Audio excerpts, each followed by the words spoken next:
Molweni ndinguNtsizakalo wakwangalo osebenzela iDr Nsizakalo Ngalo Foundation. iDr Nsizakalo Ngalo Foundation ke yenza into ezi5. We do research, we do education, skills training, facilitation, dispute and resolutions. So si celiwe ke ifamily kaCwecwe uba sincedise. Basibhalela ke kwangomhla ka30 kuJanuary. But ke kwathi kuba andingeni kakhulu ku inbox we social media yam. Ndangayibona deske wanfonela ke. Safumanana wayifumana ifone yam. Safonelana ke nomama kaCwecwe. Sacela inamba katata kaCwecwe, sathetha naye utata kaCwecwe. Basicela ke sathi kulungile. Sicela nje uke basinike ichance ke siqale sichekishe into kokubana singayithatha necase. Asidli ngakuyithatha ke icase esiyazi into kokubana akho case singanayo kuyo. So siyeza sithatha ke isigqibo after sihleli phansi ne board of trustees kwakunye ne board of directors, and then ke ne team sabeza zohlala phansi ne team yam that is being led by uCEO we foundation. Sazohlala sasithatha isigqibo sokuba siyayithatha ke case kaCwecwe. Icase kaCwecwe ke ayo case elula kakhulu.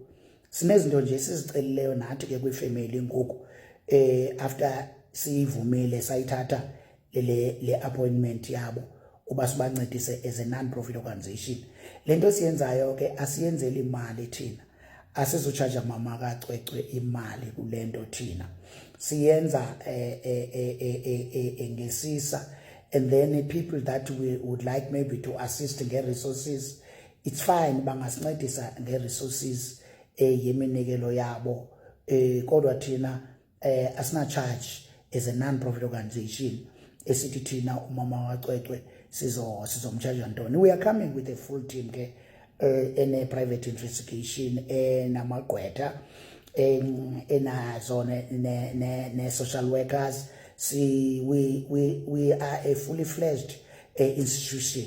Sisithi ke sinesicelo ba nabani na ozodila ke ngoku onemdla uba umama kaCwecwe makahamba okwenza into ethile. Sifumanise into bana sekukhona iaffidavits ekuthiwa makazibhale ngamapolisa noma bacontact thina amagqwetha wethu azoyenza yonke lonto, ayijonge yonke lento. Sivile ke into kokubana nomntana insister amapolisa ba makathathwa ayogcinwa endaweni ethile eGrahamstown. No, we won't do that.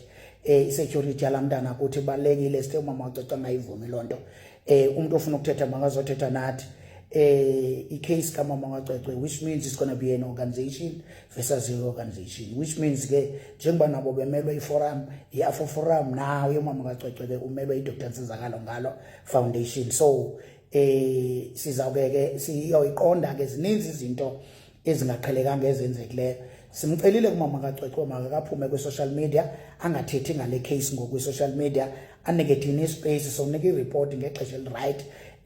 Sizikhetha futhi nezinto ekumele basingazithethi ngoku kuba ibe khona imischief ebeninzi yenziwa ngabantu abathile athi engayithetha umama kaCwecwe into ethile ukuthi uyithethile, ukuthi umama kaCwecwe uyavuma into ethile engayivumanga into ethile. So we will be standing in the gap yoba we will represent them fully ngento yonke ubona.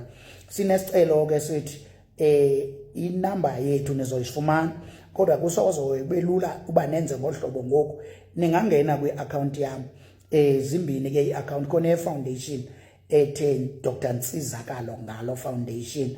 Nsizakalo Ngalo ke owam ngulo wesiXhosa othi NTSIZAKALO. So Nsizakalo Ngalo, Dr Nsizakalo Ngalo i-account yami yokuqala leyo. Eyesibini ithi doc, that is DOC Nsizakalo Ngalo, and then uphinde undifumane kakhona ku-TikTok ngo-Dr Nsizakalo Ngalo. So zi-account ozokwazi ukundifumana kuzo ezo. Ungabhala na kwi-front page, ungabhala na kwi-inbox.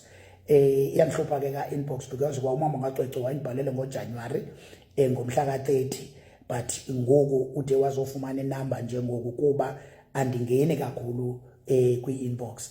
So uba undibhalela kwi-inbox itsho apha ngaphambili uba ndiyocheck i-inbox yakho, and then ke i-team yami ezoqale ijonge, and then sibe sesiyongena kwi-inbox yakho. Asifane singene. Enkosi kakhulu. Inamba ke sokunika xa ulandele lo miqathango, and then ke sizokwazi uba sixoxe nawe ngendaba ye-case kaCwecwe. Sibulela kakhulu kuMzantsi Afrika kakhulu ngendlela amsupporte ngayo umama kaCwecwe. Sinqwene into okubana ingathi zonke izinto ze-society zingasupportwa ngolahlobo zonke, bahlukumezekile abantu bakuthi and babodwa abantu bakuthi, akekho umuntu obahoye kulityelwe ngabo. Enkosi kakhulu. Ukuhoyana kwenu ngohlobo kusineka amandla nathi njenge non-profit organizations ukuze sikwazi ukusebenza. We are not here thina to fight ugovernment, but we are here thina to fight izinto ebengamelanga uba zibe ziyenzeka noba zenziwa ngubani na noba ngurhulumente.